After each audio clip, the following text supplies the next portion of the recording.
Yes, sir. Yes, sir. Yes, sir. Make sure this thing is on. I got another video for you guys today. Uh, gonna have me a little cold brewski as I go along, if you guys don't mind.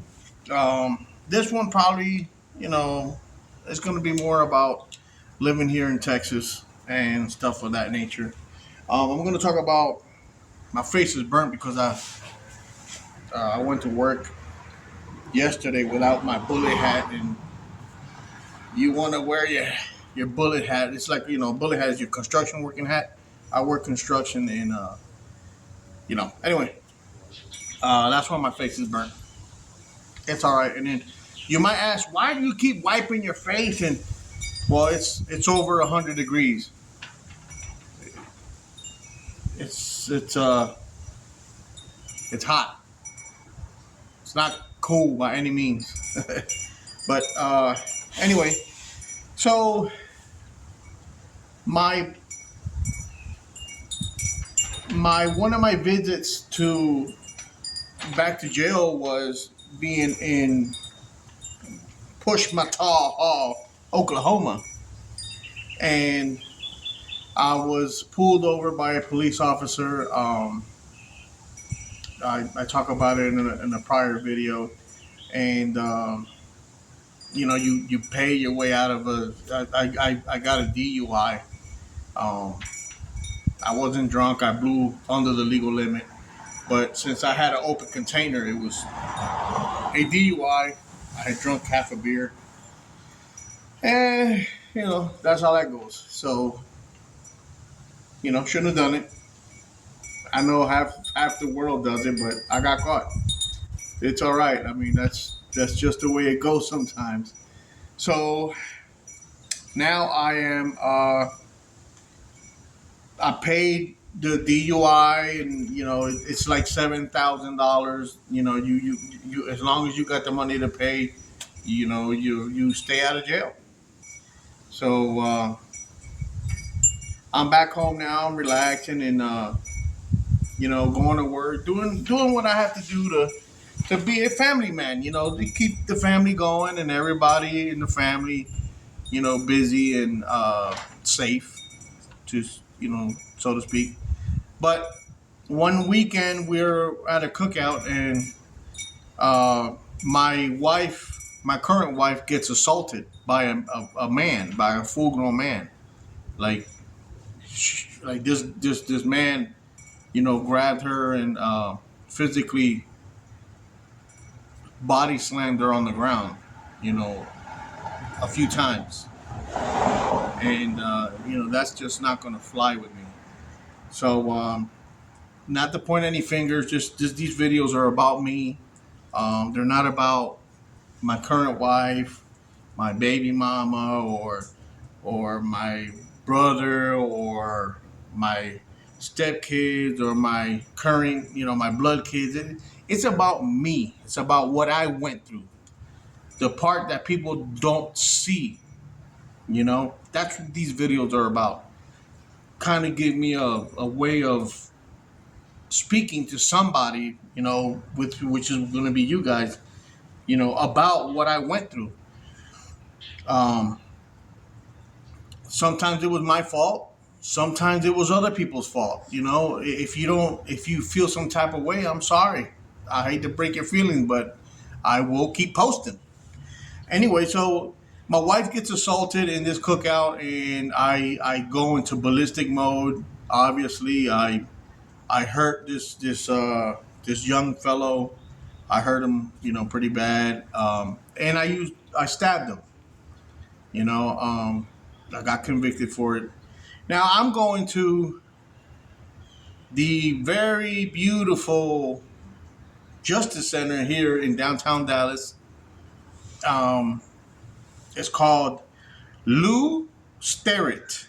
I don't even know how you pronounce that 10 times in a row, but it's Lou Sterrett Justice Center. And I've got some charges. My first charge was assault and battery. And then my second assault, which was an F2 charge, which was a felony, was assault with a deadly weapon. And that was where the knife came in. you don't touch my family. You know, you touch my family and anything goes. And I'm sure that goes a lot for anybody, watching videos. You know, you imagine if somebody grabs your mom and assaults her in front of you, like you go, I went off. Anyway, so I just want to talk a little bit about what goes on when you go to jail in one of these major cities. And let me tell you, the jail systems in place for these cities are horrible, to say the least. They're dirty, they're dingy. Um, if you've never been to one, I suggest don't ever try to get yourself locked up in a major city. And I'm gonna tell you right now, Pushmataw Hall, Oklahoma, was not a major city. It was a little fucking town in the middle of the fucking mountains. And that little prison, little jail was horrific. So a lot of those little jails are also fucking, they're bad. Like push Mataw Hall fucking 10 times. Anyway, so I guess jail in general, they make jails, not not very pretty, not fun to be in, and that's understandable. You don't want to be there. But anyway, so now I'm on my way to Loose Derrick, and I got some pretty good ugly charges. A convict. Now I'm a career criminal. Um, I'm not, like I said, I'm not proud of any of that. It's just kind of just unfolded that way. Um, I'm not, I respect everyone. I want everybody to watch my videos. I respect. I give, you give respect to earn respect, and I respect everyone. I never, I don't like to cross the line with anyone because, you just don't. I don't want to go there. Like, I know my buttons, and I sometimes I fear myself because when my button clicks, my older brother says I have a light, like a light switch. And if you make that switch go off, it just gets, somebody's going to get hurt going to the hospital or going to jail, and it sucks. But that's just the way I was brought up, man. I was brought up in a very rough family situation. And if you guys that follow me, you can go, you guys see that in my videos, the stuff that I was drugged through as a kid. I was drugged through very ugly family violence, blood, guns, knives, hospitals, ambulances, all the time. And that does affect you. It does make you make decisions in life as an adult that you don't, obviously, otherwise you wouldn't do. Like, you would just call the cops, instead of go grab a knife or go grab a bat or go grab a gun or, whatever. I'm old school, so I like to use these. I use these.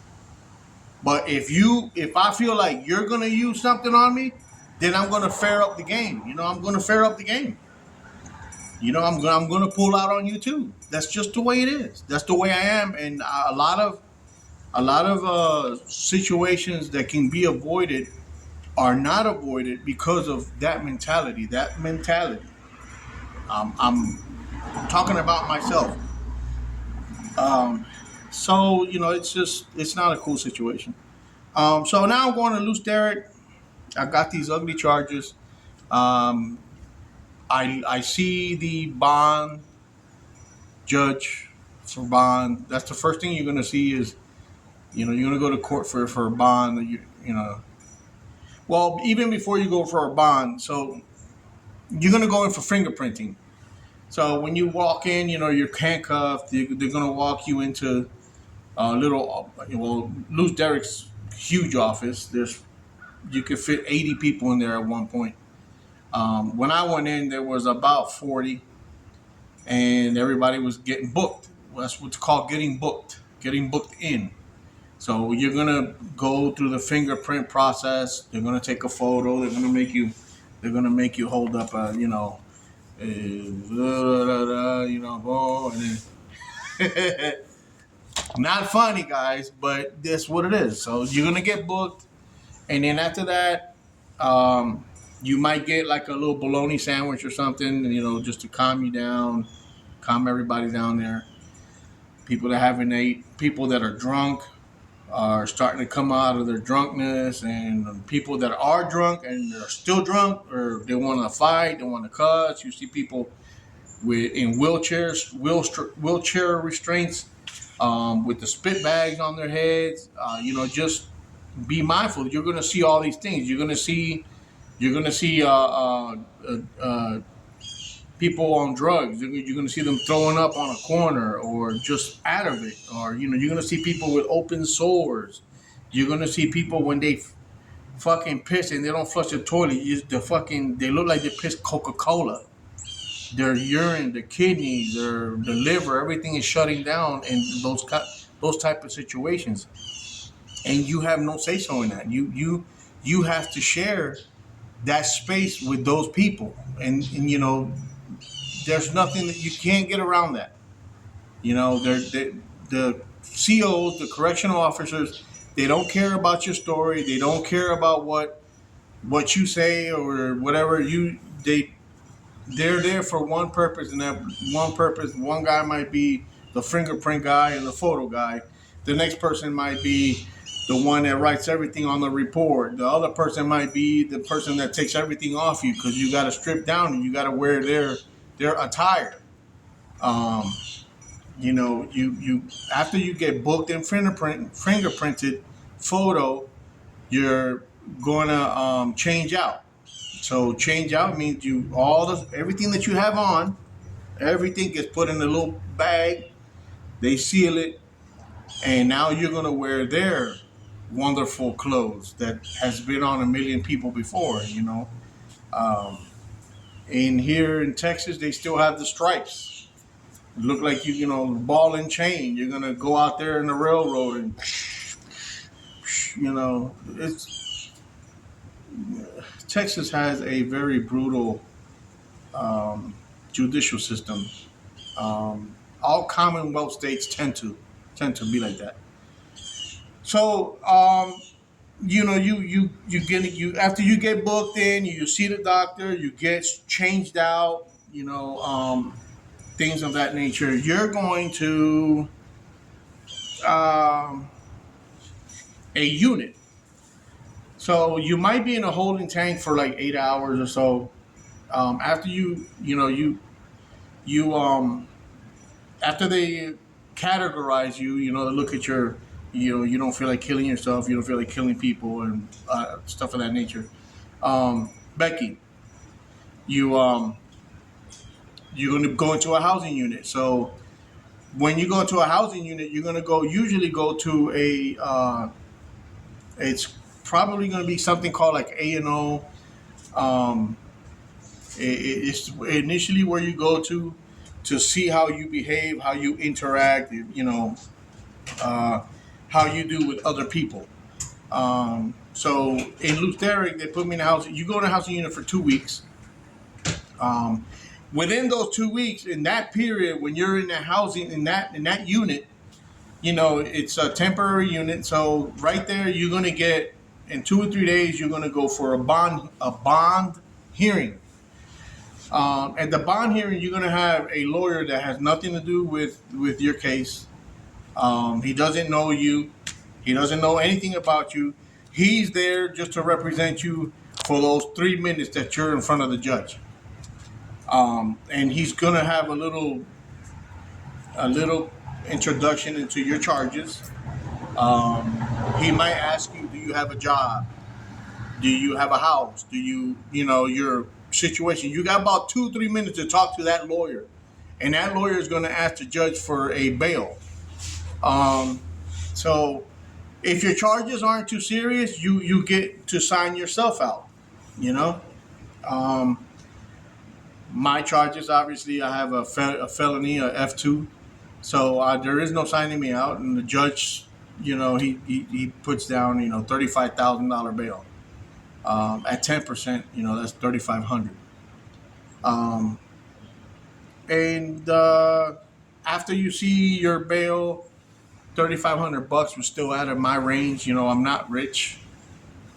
I drive around a old Sportster, and just I didn't have I didn't have it like that. Uh, so you know, you get your bond, you go back up to the unit. Now, if you don't like, if you can't make bond, within like a week later, you can ask to go for a another bond hearing, and your lawyer. Now, let me go back. So after you get your bond, and they'll give you about 3 days, 4 days to see if you can make it. Because it's a business. This is all about business. This is all about this. So I'm not even going to attempt to phone anybody about you know trying to make a bond for me or whatever. I know it's a lot of money for anybody in the family. Um, at the time, we were living in a freaking super expensive house in a town in Dallas, and I hated that house with a passion. And because it was just so expensive, we were working just for bills. We weren't able to save up any money, and we just didn't have it. So now, about 3 days after you get your first bond hearing, your regular lawyer, your lawyer that's going to represent you through the whole thing, if you like him, you can fire him and they'll sign another one, but that's just going to take more time. So the first lawyer that came to see me, he was all right. I said, well, I'm going to have to run with this guy because I can't. I didn't plan on catching charges like this. I was just sticking up for my wife, which was assaulted. And, I might have took things a little too far, but trust me, if you see your wife on the ground being slammed like a football player, no, not a non-violent person like she is. She didn't deserve that. I don't think any woman deserved that, to be honest with you. But if you see that, you're gonna. I went off anyway. So now my lawyer comes to see me. Now I'm about 2 weeks in. I'm about 2 weeks in. My regular lawyer comes in, and they'll tell you Gomez a legal visit. So I went, boom, go for my legal visit, and I talked to my lawyer, and he's not really talking about much. He's not really listening to what I'm saying. I told him, my wife was assaulted, and blah blah. I don't want to go into too much detail, but he doesn't. Your lawyer, a lot of times, a public defender will be making deals behind your back with the DA. Believe it or you cannot believe it. Like that lady on the airplane. What I'm telling you. You can believe it or not. That's the truth. In my experiences in so many courtrooms, being in so much trouble, I'm like, bro, you selling me out, man. You fired. Get the fuck up out of here, So be mindful of that. Always be mindful of that. Ask a lot of questions. Ask questions. So, my lawyer, he was okay. He wasn't trying to sell me out too bad. And 2 weeks, I meet my lawyer now. He's handling my case, and I'm not able to make bail. I can't call anyone. I don't have any money on my book. I made a couple phone calls to people that I memorized their number, but I wasn't calling anyone for money. Like, I didn't call my old employer. I just remembered his fucking phone number. Hey, bro, what's up? Yeah, I'm in a situation, blah, blah, blah. I don't really want to talk about it. What you doing, bro? Blah, blah. Because in Lusteric, you actually can use the phone much as you want. I've seen people on that phone all freaking day. There's no limit. As long as you got money on your books, boom. I think my wife put in like $40 in the beginning, so I wanted to stretch that 40, as long as I could, because I didn't want to put that strain on her. We just didn't have it. It was a bad time for us. So Uh, uh, I remember getting one of my paychecks. I still had like a week, in the hole. So um, my buddy, one of my friends, he uh, he deposited my paycheck into my books. So I stretched that. Like I wasn't buying anything. Now, Loose Derrick was a very dirty. It wasn't like USP Atlanta. USP Atlanta is a federal institution. It wasn't like MDC Brooklyn. I was in the feds, and it was Loose Derrick is nowhere near those institutions. But it did have, you're dealing with drug addicts, and you're dealing with alcoholics, and you're dealing with, you know, people that have never been in jail, and they're gonna sit there and cry and whine. My bunkie, he was a tractor trailer driver, got caught with 30 kilos in his fucking trailer, and he acts like he didn't know nothing about it, and somebody put it in there, bro. Bro, stop it, bro. You knew those kilos were back there, and you mad because you got caught. So just you got to sit there. You have to dress yourself with patience. Don't disrespect anyone. Um, get to learn the rules of the units. Mosquitoes. Get to know the rules of the unit. When you can take a shower, when you can't. When everybody wakes up. When everybody wakes up, you want to be up. You want to be looking around because you don't know when something's going to pop off. You don't know that. Um, when you lay down and see the units in Luke Derrick, they're open. They're open units. So like you got bunks everywhere, and there's no doors.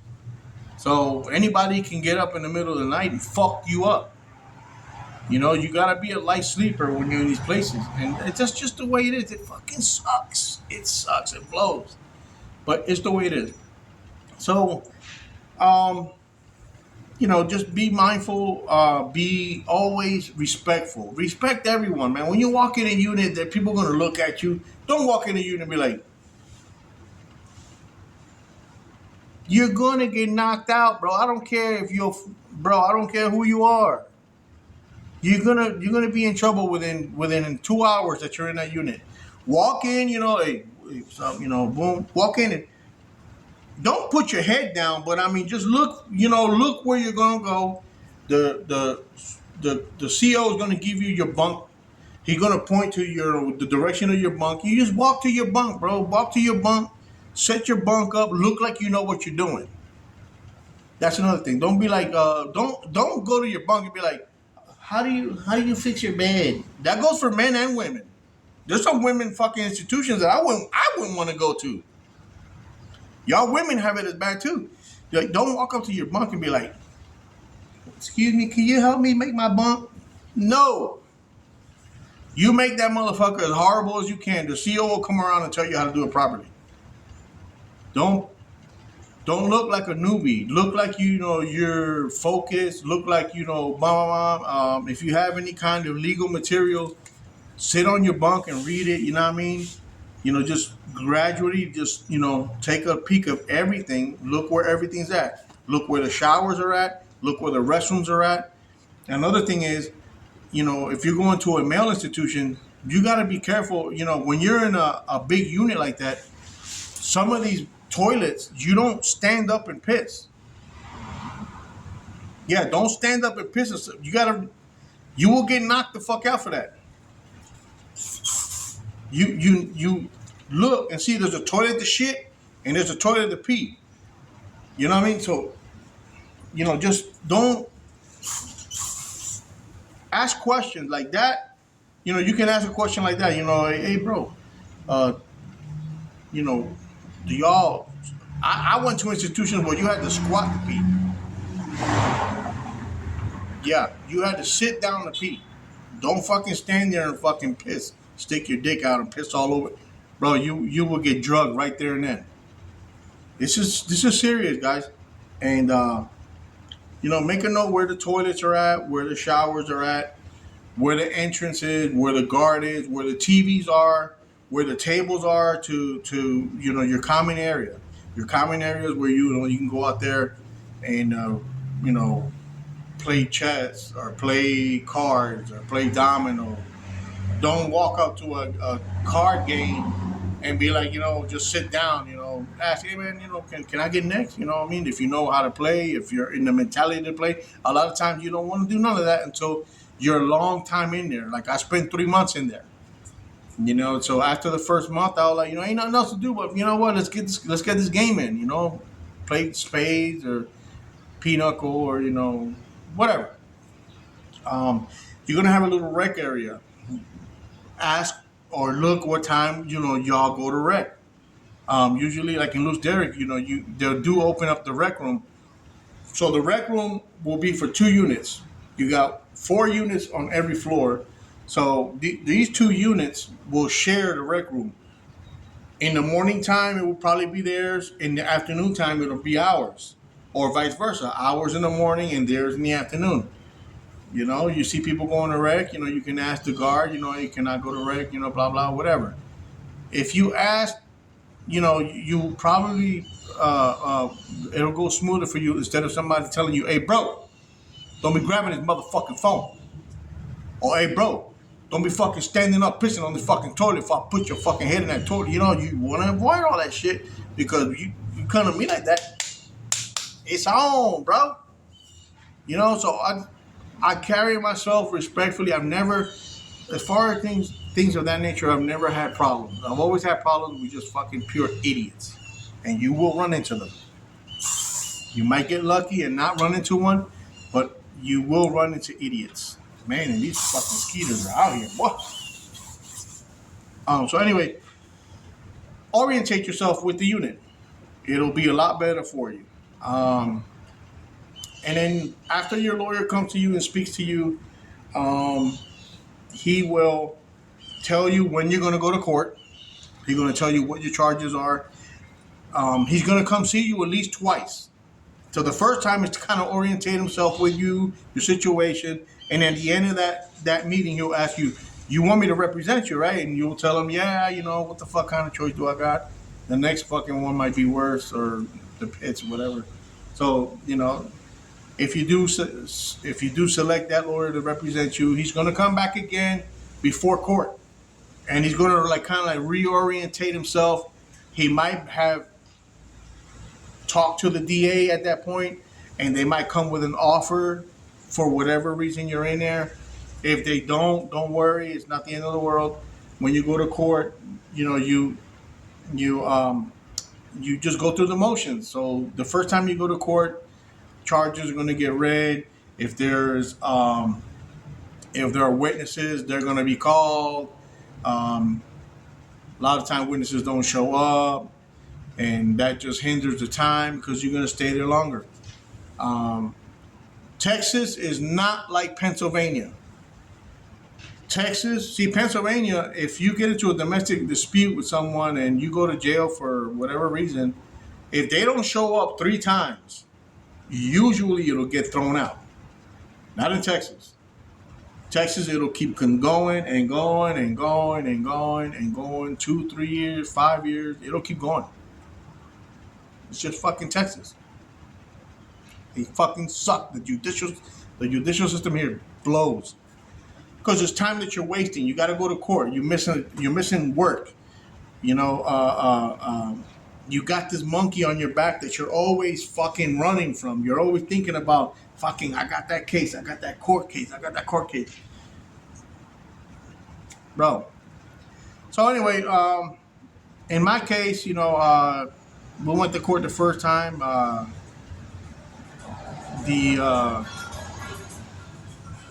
The victim didn't show up. We go to court the second time.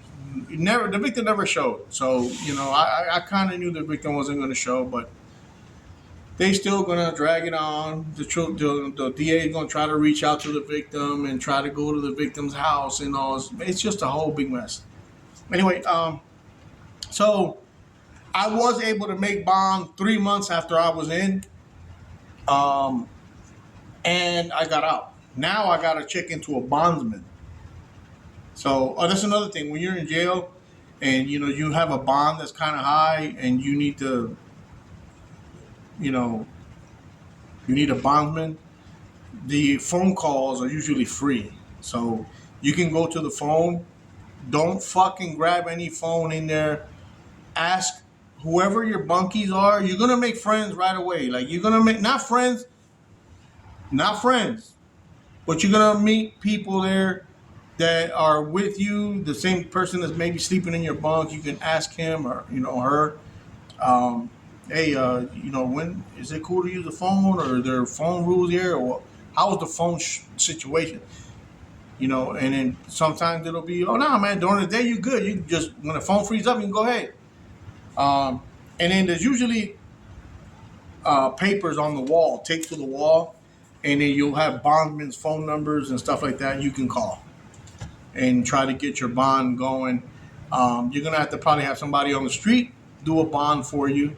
They'll sign for you or whatever the case may be, and you'll be able to make bond that way. So I did make bond about 3 months into my stay at Loose Dairy, and now you still have to check in. Now you're on like a fucking strict probation because you have to check in, and then you have to pay them every 2 weeks. It was $175 every two weeks. Now I don't know about you, but that's not chump change where I'm at in my life. Me and my wife, we have to work very hard. And I work construction, like I say, and I just barely make ends meet living at this house that we had, and it was just hard. Anyway, so I was able to make bond 3 months in.